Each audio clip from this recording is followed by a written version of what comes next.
الحمد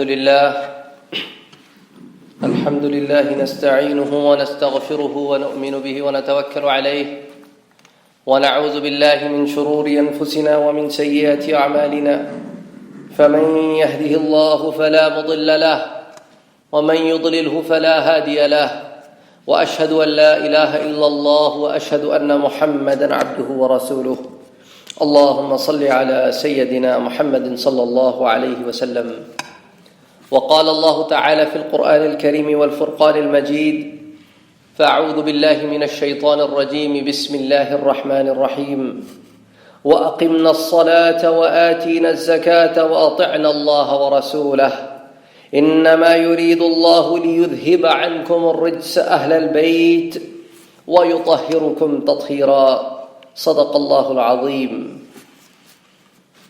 The ayah that I recited to you is the ayah that Allah subhanahu wa ta'ala has revealed in the Quran of the Ahl al Bait, the people of the house of the Prophet Muhammad sallallahu alayhi wa alihi wa sallam. Today our main emphasis will going to be the people who are the family of Prophet Muhammad sallallahu alayhi wa sallam. Last week we talked about companions in general, and we talked about Umar radiyallahu ta'ala anhu wa ardah. And today our main emphasis will going to be the Ahl al Bait, which is the other portion of the companions, which are the people of the family. And this particular ayah has been revealed, and I have only picked this ayah from halfway through, where Allah subhanahu wa ta'ala starts giving out the rulings. And one of the ruling is, وَأَقِمْنَا الصَّلَاةِ. It does not matter if you are a general companion, or you are from the family of the Prophet Muhammad sallallahu alayhi wa sallam. It doesn't matter in what capacity you have accepted the faith. When you have accepted the faith, it is a duty upon you to do what? To pray to Allah subhanahu wa ta'ala. Nobody is exempt. وَأَقِمْنِ الصَّلَاةِ وَآتِينَ الزَّكَاةِ. And you must also give the zakah. وَأَطِعْنَ اللَّهَ وَرَسُولَهُ. And it is an obligation on you to respect and follow Allah and His Prophet Muhammad sallallahu alayhi wa alihi wa sallam.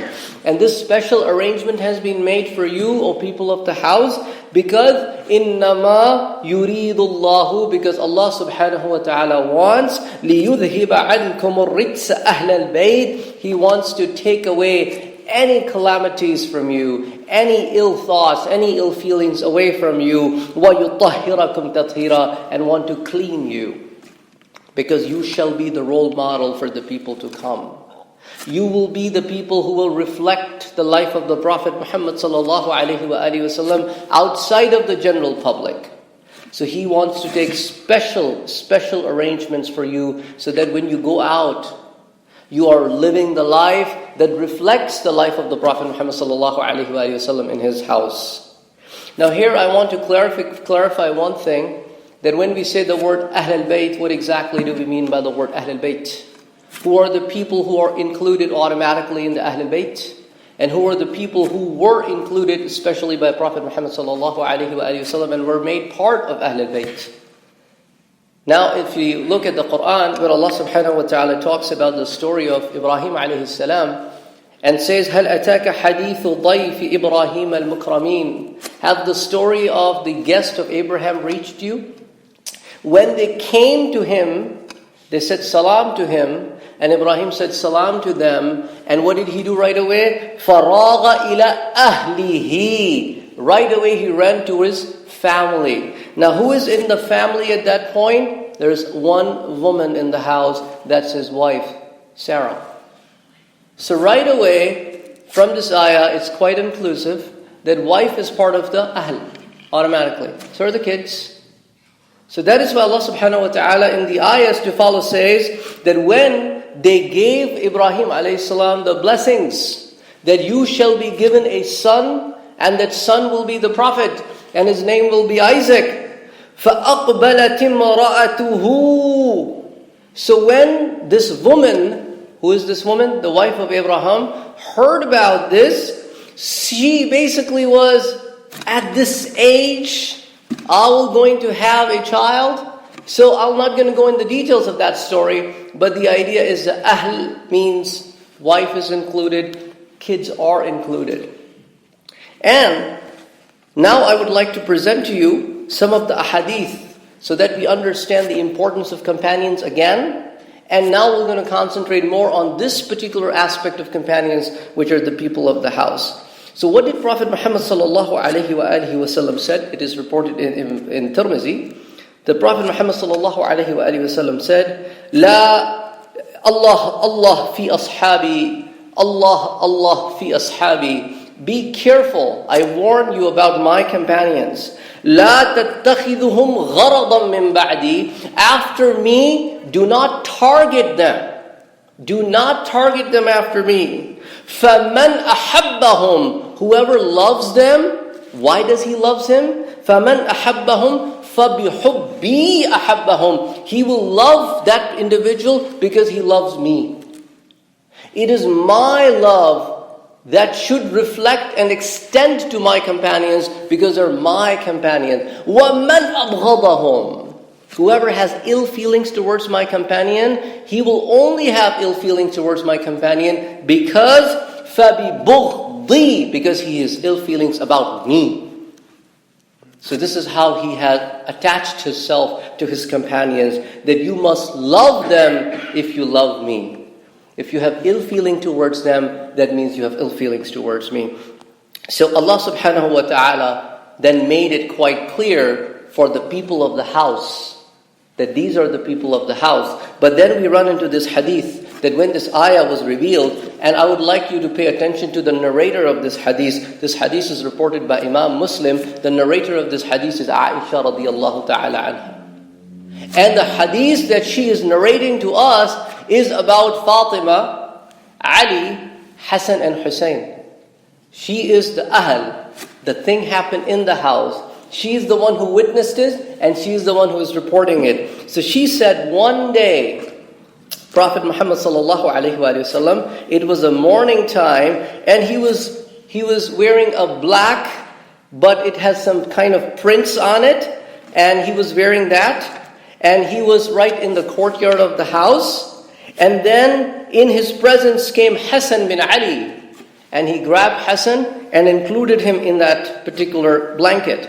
And then came the Hussein, he asked Hussein to come in that blanket. And then came the Fatima, he said to Fatima, come in this blanket. And then the Ali came, he said, Ali, you should also come in this blanket. And then he read this ayah, إِنَّمَا يُرِيدُ اللَّهُ لِيُذْهِبَ عَنْكُمُ الرِّجْزَ أَهْلَ الْبَيْتِ وَيُطَهِّرَكُمْ تَطْهِيرًا. That now I am including these people in my Ahl al Bait.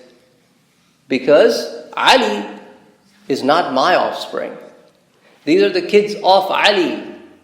But I am including them in my offspring. There is another hadith which further talks about it, reported by another wife, Salama radiyallahu ta'ala anha. She said, I was also witnessing this. And when I noticed this, I said to the Prophet, وَأَنَا مَعَهُمْ يَا رَسُولَ اللَّهِ. Would you not like to include me as well and make me also Ahl al Bait, as you are giving them a special treatment? قَالَ أَنْتِ عَلَى مَكَانِكِ وَأَنْتِ عَلَى خَيْرٍ. You are already Ahl al Bait. You are already in that place. Why do you worry? These are inclusive. And then later on, as the thing progressed, included several other people in Ahl al Bait, like Abbas, the son of Abbas, Abdullah ibn Abbas, Ja'far, the brother of Ali radiyallahu ta'ala anhu, the kids of the Ja'far, Hamza, Usama ibn Zayd, Salman al-Farisi. So Ahl al Bait inclusion happened. But there were people that were there by default. So then came a very big incident. In that incident, what happened, there were some Christian priests that came from elsewhere. And there was an open invitation of mubahala. In the mubahala invitation, what happens is that people from both sides come and they raise their hands and say to Allah subhanahu wa ta'ala that whoever is the liar, the curse of God be upon that party. Whoever is truthful, may the blessings of Allah shower upon them. So this ayah of the Quran came when this mubahala came about. فَمَنْ حَاجَّكَ فِيهِ مِنْ بَعْدِ مَا جَاءَكَ مِنَ الْعِلْمِ. The person or the group that is arguing with you after they have come to know of the truth. فَقُلْ, tell these people, تعالوا, come, ندعو أبناءنا وَأَبْنَاءَكُمْ, we shall call upon our sons, you shall call upon your sons. وَنِسَاءَنَا وَنِسَاءَكُمْ, you should call upon your women, we should call upon our women. وَأَنفُسَنَا وَأَنفُسَكُمْ, we should call upon ourselves, you should call upon yourself. ثُمَّ نَبْتَهِلْ, and let's then raise our hands and pray to Allah subhanahu wa ta'ala. فَنَجْعَلْ لَعْنَةَ اللَّهِ عَلَى الْكَاذِبِينَ, whoever is the liar among us, shall the la'na of Allah be on that individual or that group. And when this incident took place, Prophet Muhammad sallallahu alayhi wa alihi wasallam walked out with who? Ali, Fatima, Hassan and Hussein, as reported by Imam Muslim. Then, another aspect of Ahl al Bait, the sons of Prophet Muhammad sallallahu alayhi wa alihi wasallam. He had two sons who passed away in the Meccan period, Abdullah and Qasim. Qasim older, Abdullah younger of the two. Then he had one more son that was born in the Madani period, in the Medina life. His name was Ibrahim. And this son passed away before he reached the age of 2 years. Subhanallah, what a big thing he had to go through. The only son left, now born, dies as an infant. So on this particular incident, Prophet Muhammad sallallahu alaihi wasallam said, reported by Bara in Bukhari, that for my son Ibrahim who has passed away, Allah subhanahu wa ta'ala has made a special arrangement for him in the Jannah, has made an arrangement of a woman who will nurse him, who will feed him because he died before reaching the age of 2. Now, this is the special arrangement that Allah subhanahu wa ta'ala made for who? The Ahl al Bait, the people of the family. That is why Prophet Muhammad sallallahu alayhi wa alihi wa sallam said in another hadith reported by Imam al-Muslim that I'm leaving behind two things. Imam Muslim reports that Prophet Muhammad sallallahu alayhi wa sallam said, I'm leaving behind two things. One is Allah's book. One is Allah's book. What is the other thing? Ahl Bayti, my family. Now in another hadith, Prophet Muhammad sallallahu alaihi wasallam said, and my sunnah. So how do we bring these two things together? Well, of course, the outside sunnah, the Sahaba will tell. But the inside sunnah, the family will tell. So if you love them, you approach them, you treat them well, you can learn from them. You can learn from them how I lived inside the house, how I lived with my family, how I treated my family. This is the whole aspect of our life. Now notice, our life is divided into 3 pieces. One is how we interact outside. One, how we interact inside. Third, how we interact with our Lord. And Ahl al Bait will complete this picture in 2 aspects. Because Prophet Muhammad sallallahu alaihi wasallam did more ibadah inside the house than he did the outside. So who will be a better individual than them to tell us how he worshipped his Lord when he was alone? And then the other aspect is, who will tell us how was he when he was inside his house? How was he to his grandkids? How was he to his wives? Towards his in-laws? Towards his cousins? Towards his uncle, towards the kids of his cousins, towards his aunts, towards the distant relative like Saad ibn Abi Waqqas, who was his maternal uncle but not a direct maternal uncle. So those kind of things, that who will going to tell us? The people of the house. So it's extremely important that we must hold on to them and understand and learn about them. That's why Prophet Muhammad sallallahu alaihi wasallam said, this is reported by Imam Tirmizi, and this is the time of what? Hajjatul Wida'.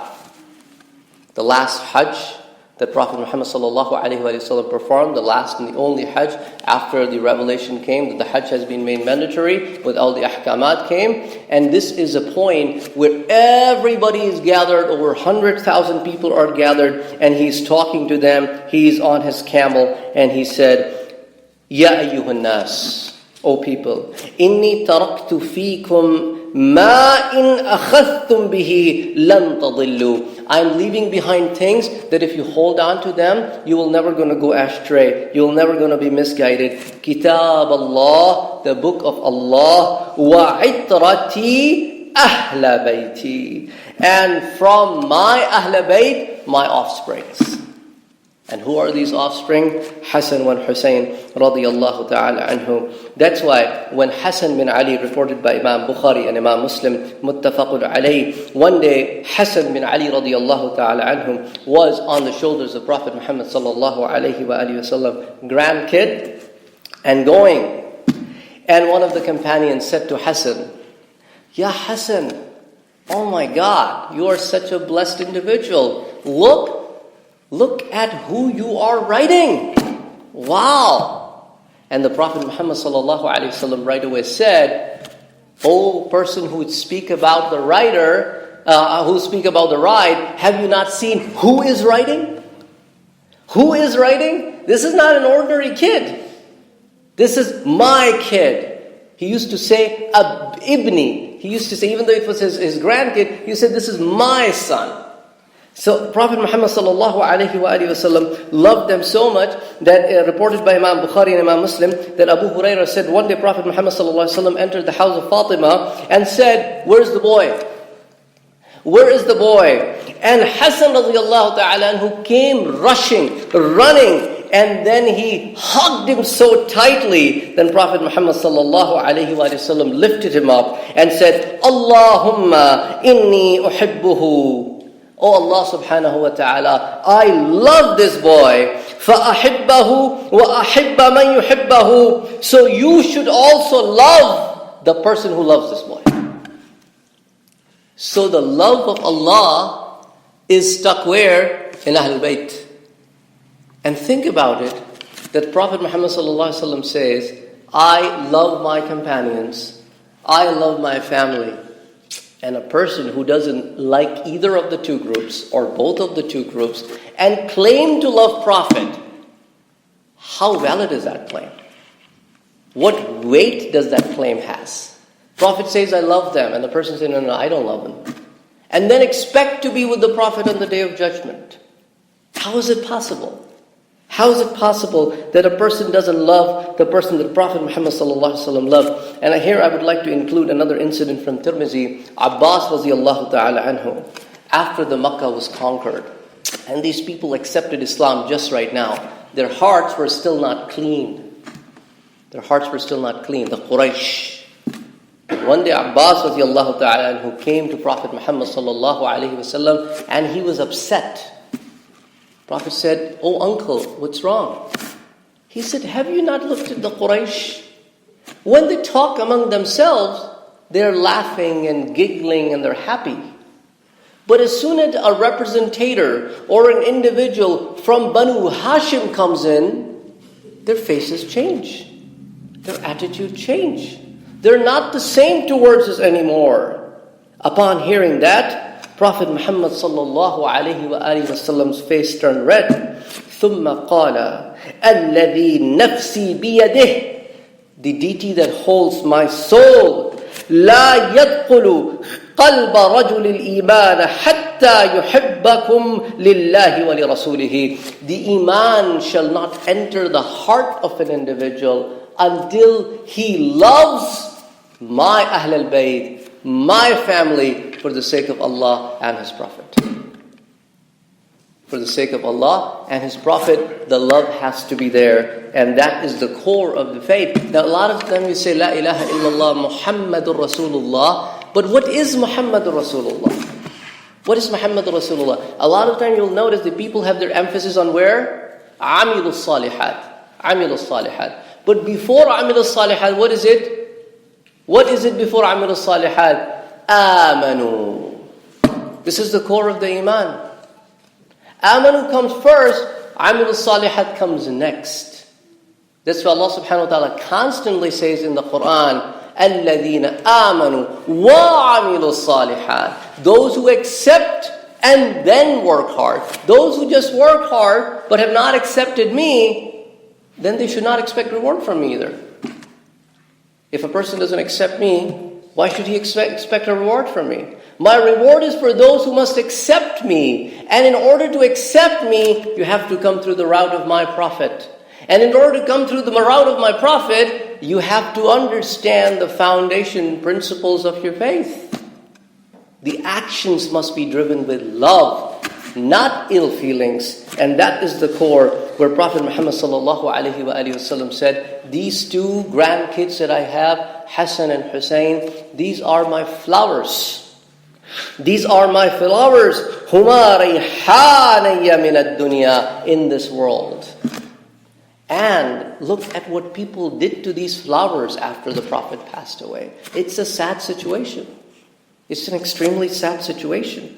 So that is why we need to understand that love is an aspect that needs to be brought into the life through the heart.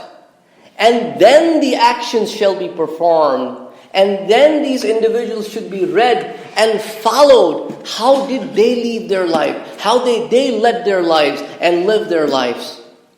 I'll tell you an aspect of love.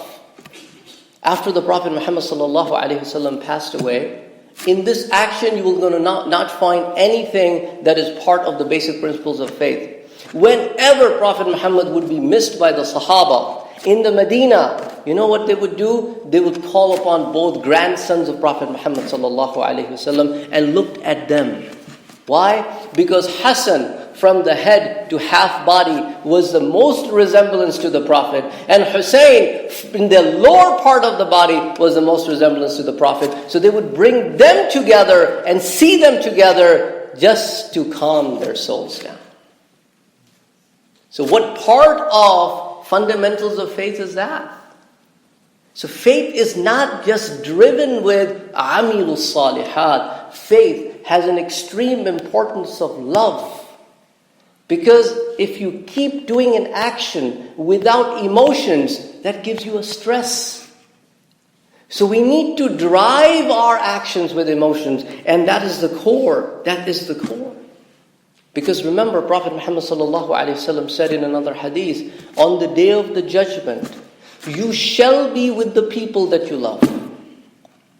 You shall be with the people that you love. So how is it possible that a person would wish to stand with the Prophet, but would not love the people that the Prophet loved? Because they will be standing with him. According to the hadith, they will be standing with him. So how can one claim to love the Prophet, but not love these people? So that's very important from the aspect of this life, as well as hereafter, to establish love for the people who are gone. And then learn the faith through them, because they were the first witnesses of whatever the life of Prophet Muhammad ﷺ led. And that's exactly what Sahaba did. They respected these people a lot. This is the son of Umar. This is the last thing I want to talk about. This is the son of Umar. He is on a pilgrimage in Hajj. And a man from Iraq approaches him and asks about certain questions like, okay, is it okay, it's permissible for me if I kill a mosquito or a fly while I'm in the estate of Ihram? And he looked at this person and said, where are you from? He said, I'm from Iraq. And he looked at his followers, his companions, and he said, these people are strange. They killed the grandson of the Prophet. They didn't came to ask, Abdullah ibn Umar. But yet they ask about the flies. أقول قولي هذا وأستغفر الله لي ولكم ولسائر المسلمين فاستغفروه إنه هو الغفور الرحيم.